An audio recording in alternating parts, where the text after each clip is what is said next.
इयम् आकाशवाणी सम्प्रति वार्ताः श्रूयन्तां प्रवाचकः पुनीतत्रिपाठी।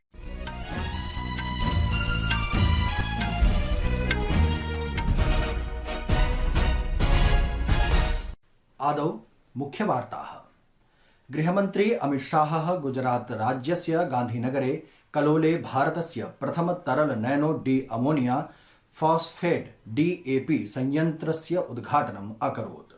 रक्षामन्त्रिणा राजनाथ सिंहेन अद्य अरुणाचल प्रदेशस्य तवांग क्षेत्रे सैन्यबलस्य अग्रिमपङ्क्तौ सैन्यभटेन सह दशहरा पर्वम् अमानितम्। राष्ट्रिय स्वयंसेवक संघ प्रमुखः मोहन भागवतः अवदत् यत् मणिपुर हिंसायां सीमापारतः उग्रवादी तत्त्वानि सम्मिलितानि आसन्। फ्रांसस्य राष्ट्रपतिः इमैनुअल मैक्रोन इस्राएल यात्रायाम् अद्य तल अवीव सम्प्राप्तवान्। प्रधानमन्त्री बेंजामिन नेतन्याहू इत्यनेन सह मेलनं करिष्यति।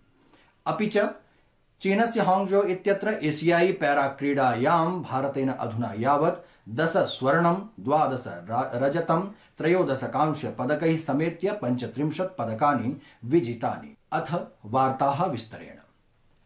गृहमन्त्री अमित शाहः गुजरात राज्यस्य गान्धीनगरे कलोले भारतस्य प्रथम तरल nano D ammonia phosphate DAP संयन्त्रस्य उद्घाटनम् अकरोत्। अत्रावसरे आकाशवाण्याः सह संवादे इफ्को इत्यस्य प्रमुखः दिलीप संहानी अवोचत् यत् इदं संयन्त्रं कृषकेभ्यः लाभकरं भविष्यति। अवसरेऽस्मिन् रसायन उर्वरक मन्त्री मनसुख माण्डविया अपि उपस्थितः आसीत्। श्री अमित शाहः अद्य गान्धीनगरस्य समीपे एव मानसायां SD कलास्थले अपि च VR वाणिज्य महाविद्यालये क्रीडा परिसरस्य आधारशिला स्थापितवान्। रक्षामन्त्रिणा राजनाथ सिंहेन अद्य अरुणाचल प्रदेशस्य तवांग क्षेत्रे सैन्यबलस्य अग्रिमपङ्क्तौ सैन्यभटेन सह दशहरा पर्वम् अमानितम्। अवसरेऽस्मिन् तेन शस्त्रपूजा अपि कृता। रक्षामन्त्रिणा अरुणाचल प्रदेशे सैन्यबलानाम् अग्रिमस्थात्राणां यात्रा कृता। सैन्यबलस्य सज्जायाः मूल्यांकनम् अपि कृतम्। तेन कठिन परिस्थितौ सन्नद्ध सैन्यभटानां दृढभावानाम् अटल प्रतिबद्धताम् अदम्य शौर्यं प्रति सम्मानं प्रकटितम्। उक्तं च यत् देशं सशस्त्र सैन्यं प्रति गौरवम् अनुभवति। सम्पूर्णं राष्ट्रं तैः सह स्थितम् अस्ति। रक्षामन्त्रिणा सशस्त्र सैन्यवीराणां सत्य न्याययोः पर्वणः भावनायाः साक्ष्यं प्रतिपादितवान्। राष्ट्रिय स्वयंसेवक संघ प्रमुख मोहन भागवतः अवदत् यत् मणिपुर हिंसायां सीमापारतः उग्रवादी तत्त्वानि सम्मिलितानि आसन्। तेन प्रोक्तं यत् मोइती अथ कुकी समुदाययोः जनाः भूरि वर्षेभ्यः सहैव निवसन्तः सन्ति। अमुना अद्य नागपुरे वार्षिक दशहरा जनसभायाम् उक्तं यत् एतादृशस्थितौ सहसा हिंसा कथं भवितुं शक्यते। मोहन भागवतेन विपरीत परिस्थितौ हिंसा प्रभावित मणिपुरे संघस्य कार्यकर्तॄणां कार्यं प्रशंसितम्। फ्रांसस्य राष्ट्रपतिः इमैनुअल मैक्रोन इस्राएल यात्रायाम् अद्य तल अवीव सम्प्राप्तवान्। अक्टूबर मासस्य 7 दिनाङ्के फिलिस्तीनी आततायि हमास दलस्य भीषणाक्रमणानन्तरं संघर्षे श्री मैक्रोनः इस्राएलस्य साकम् एकात्मकता दर्शयितुं समागतः। हमासाक्रमणे 30 यावत् फ्रांस नागरिकैः सह 1400 यावत् जनाः मृत्युमुपगताः। श्री मैक्रोन इस्राएल देशस्य प्रधानमन्त्री बेंजामिन नेतन्याहू इत्यनेन सहापि मेलनं करिष्यति। श्री मैक्रोनः प्रमुखरूपेण गजायां सहयोगी सामग्री सम्प्रापयितुं मानवीयाधारे संघर्ष विरामाय स्वमतं प्रस्तौति। इस्राएलस्य सीमावरोधनेन तत्र निवसन्तः 24 लक्षं यावत् जनाः जल खाद्य सामग्रीणां विद्युदापि अन्य आधारभूत वस्तूनाम् आपूर्ति संकटैः प्रभाविताः सन्ति। संस्कृत वार्तायाः संस्करणम् इदानीम् आकाशवाणीतः प्रसार्यते।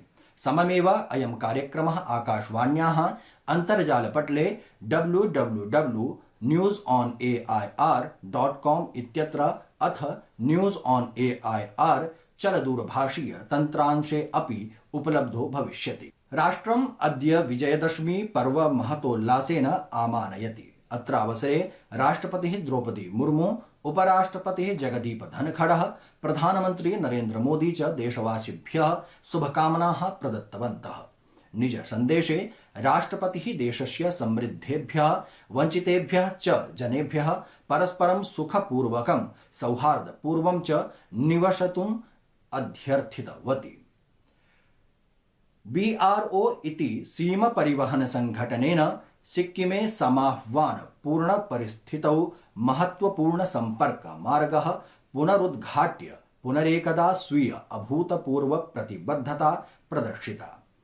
BRO इति संघटनेन ऋचु ग्रामं यावत् पुनः संपर्क स्थापनाय अनावरतं कार्यं कृतम्। अस्य मासस्य चतुर्थे दिने सहसा समागतेन जलाप्लवनेन मार्गाः क्षतिग्रस्तः अभवत्, येन 200 जनाः प्रभाविताः आसन्। बंगालस्य खात्याः उत्तरपश्चिमे निर्मिते चक्रवातः ह्यूमन् अतोपि तीव्रः अभवत्। ऋतुविज्ञान विभागेन उक्तं यत् बंगाल खात्याः पश्चिमोत्तरक्षेत्रयोः केन्द्रितः अयं चक्रवातः 18 किलोमीटर प्रति घण्टा मितेन उत्तरपूर्वदिशि आगच्छति। गतरात्रौ 2:30 अयं चक्रवातः भीषणरूपं स्वीकरोत्। अत्रान्तरे अयं चक्रवातः बंगालस्य तटीयक्षेत्रे श्वः आगन्तुं शक्यते। जम्मूकश्मीरस्य किश्तवाड़ जनपदस्य मुख्यालये राष्ट्रव्यापी मेरी माटी मेरा देश इति अभियानस्य अन्तर्गतम् अमृतकलशयात्रायाः समापनावसरे एकतायाः अपि च देशभक्तेः विशेषप्रदर्शनं कृतम्। प्रशासनेन पञ्चप्रणं स्वीकृतम्। अमृतकलशयात्रा विभिन्नप्रखण्डेषु नगरे सम्भूय जनपदमुख्यालये समाप्ता। जम्मूकश्मीरे माता वैष्णो देवी पवित्र यात्रा 80 लक्ष संख्यां प्राप्ता।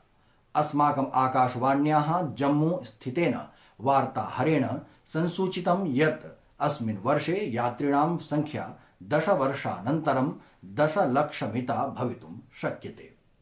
विगतेषु 10 दिवसेषु 4 लक्षं यावत् भक्ताः मातुः दर्शनं विहितवन्तः।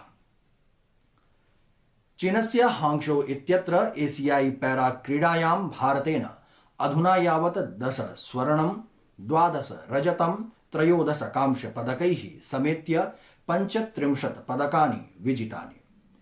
पुरुषाणां डिस्कस् प्रक्षेपणे नवीनानि पदकानि संगृहीतानि। 3 पदकानां संगृहीता नीरज यादवेन स्वर्णं, योगेश कथुरिया इत्यनेन रजतं, मुथुराजा इत्यनेन कांस्य पदकं च स्वीकृतम्।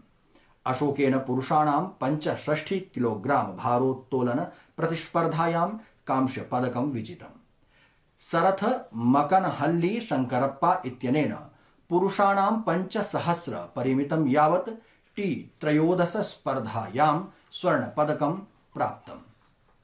रवि रंगोलिना पुरुषाणां F40 गोलक प्रक्षेपण स्पर्धायां 9.29 परिमितं यावत् प्रक्षेपणेन रजत पदकं विजितम्।